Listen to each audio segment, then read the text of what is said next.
Hey, what's up YouTube? Donovan the Smartphone Guy here to talk about a couple of watches that I've been using over the last couple months, depending on which watch we're talking about. I have here the TicWatch 2 and the Lemfo Y3. So this is going to be a little bit of a versus battle between the two, but then also just kind of some comparisons and talk about which watch I like better and maybe help you decide which one might be good for you if these are a couple of watches that you are currently considering picking up. So with that being said, let's go ahead and jump into it. We're going to start out with the pricing of the two. So let's get out of that and jump into Amazon.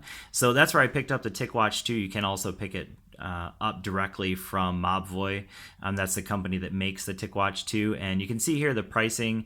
You have $200 for the version I have. This is the charcoal, which is a sporty version. We have the oak version, which is a more leathery band, kind of like what you get in the Lemfo Y3. And then we also have the onyx version, which has the stainless steel band.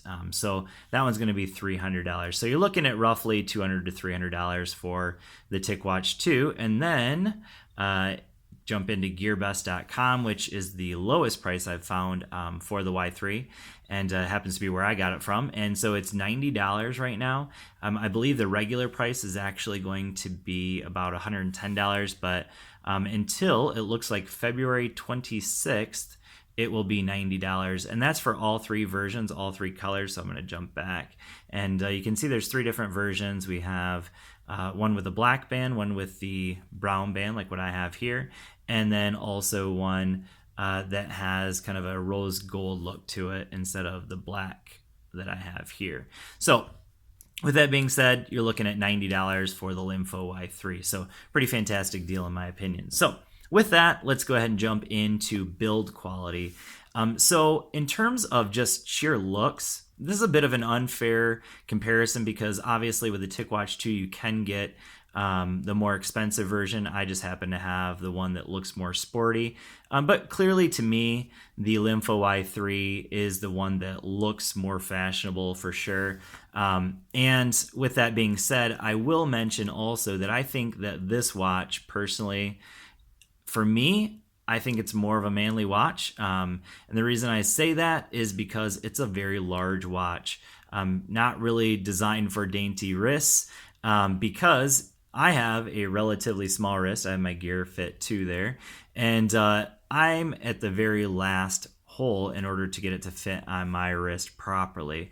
So, yeah, it's definitely designed for a larger wrist. And so with that being said, I think it's a beautiful looking watch. The one thing I would say in terms of build quality that might be maybe just a small ding is the plastic backing. But other than that, it looks great. 3-button options here. We have the back button, the on-off switch, and this one is designed specifically to jump into the health apps. So yeah, that is the Lemfo Y3 build quality. The TicWatch 2, it's kind of, like I said, a bit of an unfair comparison here because you can get more expensive versions of the TicWatch. But with that being said, you can easily see the size difference between the two. I think the TicWatch 2 is probably more of a unisex watch, simply because I think the size kind of lends itself to be good for either guys or girls, either way. And you can replace the bands, so you can put any kind of band on there that you want because they are completely removable. So you can see that here. Whereas with the Lemfo Y3, you cannot remove the bands because there are some of your connections are actually built into the band, similar to like the new LG Watch Sport.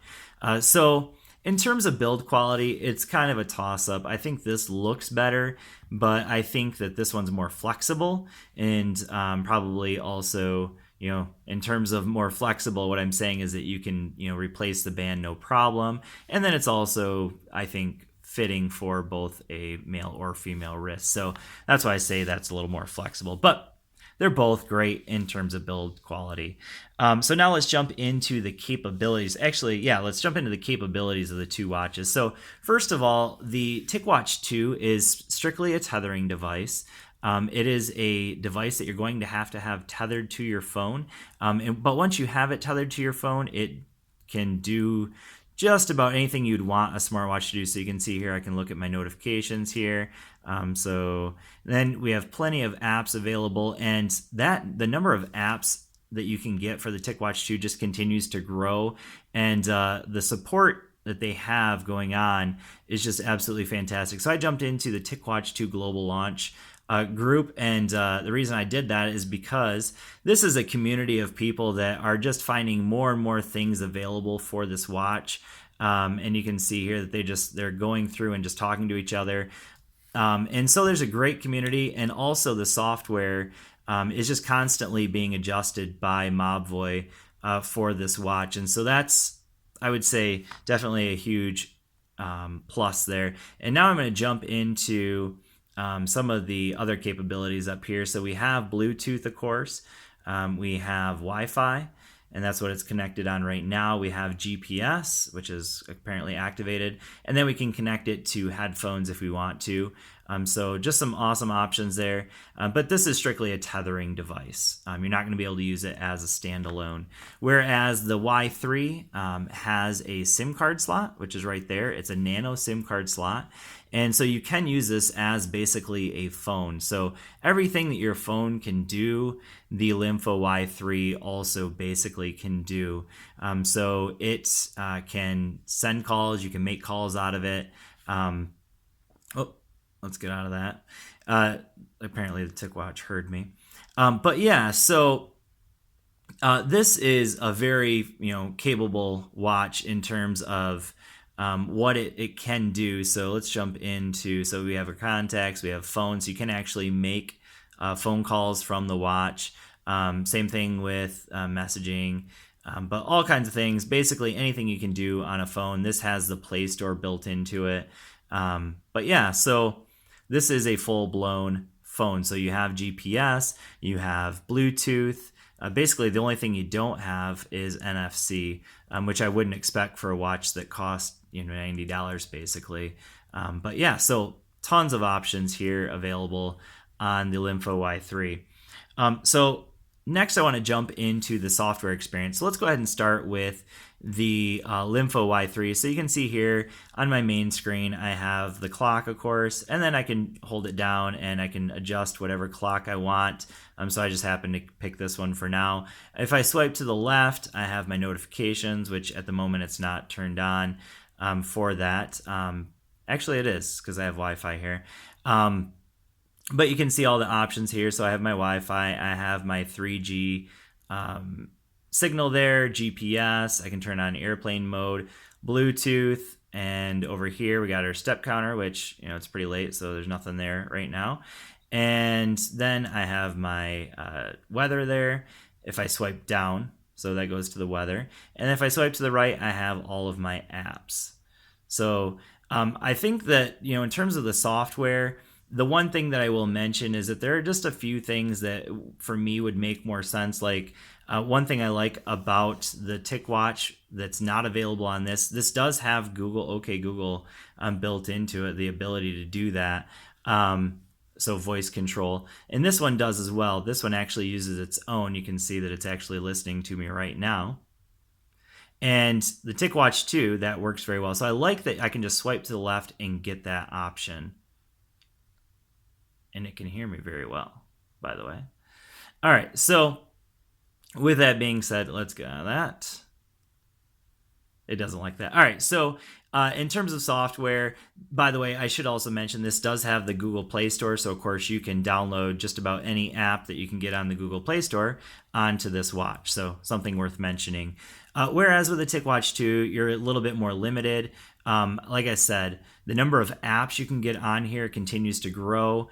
And the number of watch faces, holy cow, that it's like an unending number of watch faces that you have available for this. But this basically has all of the important things you'd want on a smartwatch. And so by that, what I mean is you have your calculator, you have your music player, you have your watch faces, you have your health apps, your fitness apps, and things like that. So calendar. And I do really like the calendar on this because it will actually show you your Google Calendar and what you have going on for that day, which is really nice. So in terms of software, I'd say the TicWatch 2 probably takes the win, except for the fact that this one's more flexible because you can add so many apps to it from the Google Play Store. But that, like I said, the TicWatch 2 continues to grow the number of apps that you can use with it. So it's a bit of a toss up, but I think for the experience itself, I think the TicWatch 2 just has a little bit smoother experience, but not by much. So next thing I want to talk about is battery life, because battery life is going to be very important. So I want to start out with the Y3. So on the day that I use this with my SIM card installed, I'm going to go ahead and say give that a big thumbs down. You're looking at a few hours, probably around 4 or 5 hours is what I was getting when I was using it as a 3G device. Now, with that being said, I was using Bluetooth as well during that time. So with 3G and Bluetooth constantly on, the watch lasted about 4 or 5 hours, so not very long. When you have it as strictly a tethering device, so you can use this as a tethering device, just like you would use the TicWatch 2 just to get notifications sent from your phone to the watch. And when you're using it that way, you're looking at about a day that I was getting. And then if you just want to connect it when you want to, and you don't necessarily want to have it connected all the time, for me, that's how I was using it. So I would turn on my Wi-Fi when I wanted to, or I'd turn on the tethering when I wanted it or when I might need it. And with that, I was getting like a full day and a half to 2 days. So depending on how you use it, you can easily get 2 days, but you're looking at, I'd say in standard usage, probably about a day of battery life here. Whereas with the TicWatch 2, when you have it Bluetooth tethered, you're easily going to get through a day with no problem. And when you have all of its capabilities turned on, with the exception of GPS, you don't want to keep that on all the time. But you're looking at about 2 days of battery life with the TicWatch 2 in normal circumstances. So that kind of covers the main things I want to talk about with these two watches. The other thing I want to mention is that both you can take and you can send and receive phone calls from.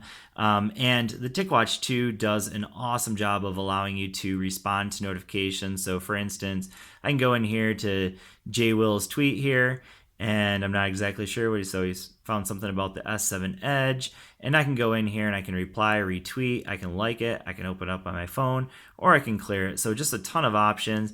And in terms of interacting with your notifications, the TicWatch 2 is a really great watch for that. So the Y3, again, you can basically use it as a phone, but it's a little bit more difficult to interact with your notifications from the Y3. You're probably going to get your notification and then open it up on your phone and respond to it that way. Whereas with the TicWatch 2, I feel like you don't necessarily have to do that. You can basically respond to a lot of them without even having to get your phone out. You can do that with the Y3 as well. It's just a little bit more limited in terms of what you have available on there. So with that being said, these are two very different watches, but also very similar. I should also mention that in terms of software, they're both running Android 5.1 with a very heavy skin on them, clearly. But which one is better? Well, I mean, it really depends on what you're looking for. If you're looking for one with better battery life, then I would say probably the TicWatch 2. If you're looking for one that can be a completely standalone watch when you want it to be, obviously the Y3 would be the better option. But either way, I think these are both awesome watches. I've really enjoyed my experience with both of them so far. But I'll go ahead and leave a link down in the description for purchasing either one of them if you're interested. And with that, this comparison is over. If you have any questions, go ahead and leave them down in the comment section. I try to address those as quickly as I can, and I will see you all in the next video. Peace.